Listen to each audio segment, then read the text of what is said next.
I think anytime you have a missing person, the pressure on law enforcement is immense.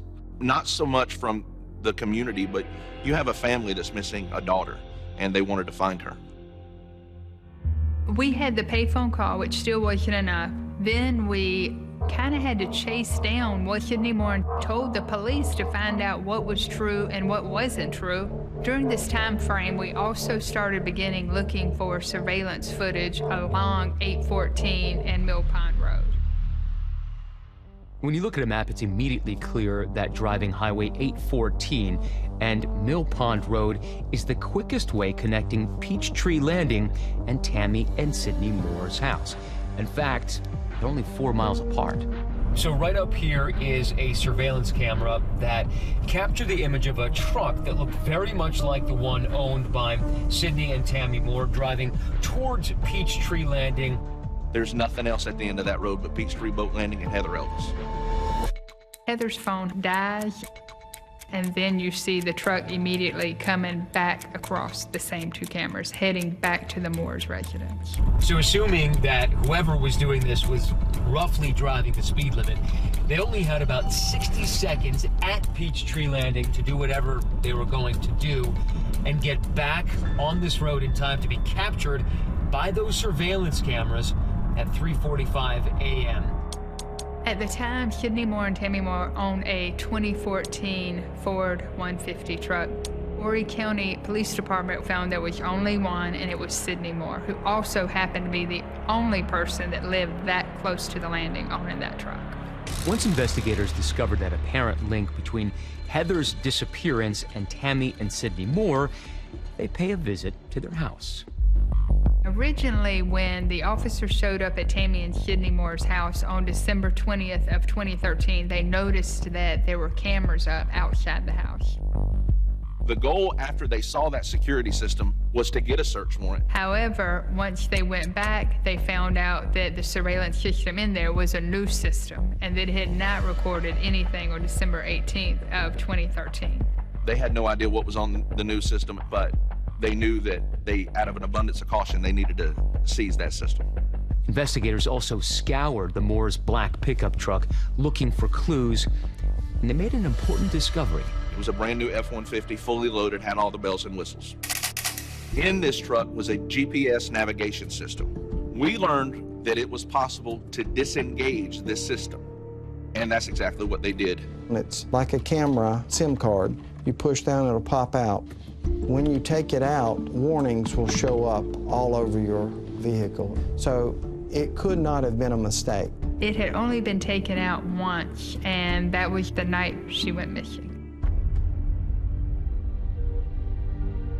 2 months later, the police, they arrested Sidney Moorer and Tammy Moorer. They told us that morning that they were going to do it. They actually had officers come and sit with us at home to make sure that we were there and we were protected and we knew what was going on. Sidney Moorer and Tammy Moorer were the two people that were taken into custody earlier this morning.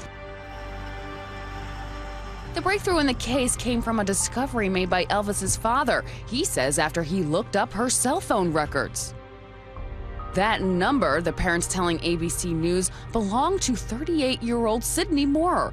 It was a relief to know that something was getting started. We're going to begin with a break in the case of a young woman who simply vanished. 2 people have been taken into custody. Both Sidney and Tammy Moorer are being held here at the J. Reuben Long Detention Center. Immediately in this case, the defendants, the victims, everyone went to social media.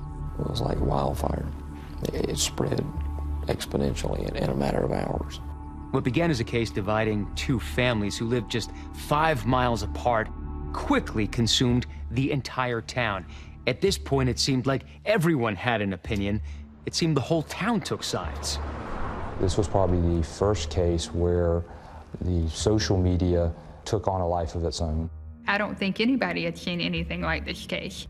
I never experienced anything like it, where there were so many so-called facts that came from somewhere but did not come from a police investigation.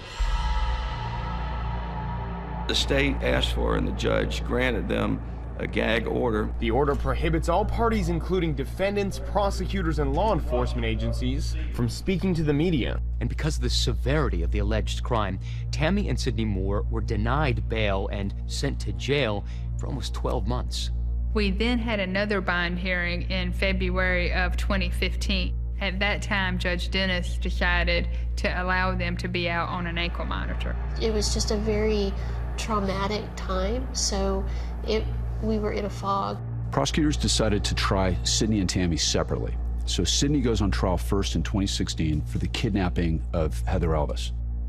Now, prosecutors are not required to show motive when they try a case, but they do understand that motive often helps juries understand the background and what's really going on. And in this particular case, prosecutors were not going to disappoint that jury.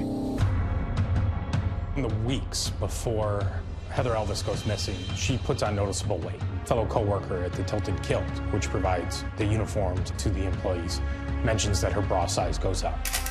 She went from an A-cup bra to a B-cup bra, then a B to a C. I mean, that's the kind of thing that typically happens when someone is pregnant. Yes, definitely. And remember that errand that Sidney ran at the Walmart the night Heather disappeared? He made 2 purchases, and he paid in cash. The motive was absolutely that Heather was pregnant. I think she was carrying his child, and she wanted to be with him. If she is pregnant with Sidney's child, that changes everything. I'm gonna do bad things. You won't see it coming. Watch your step. I've been thinking of doing bad things to you.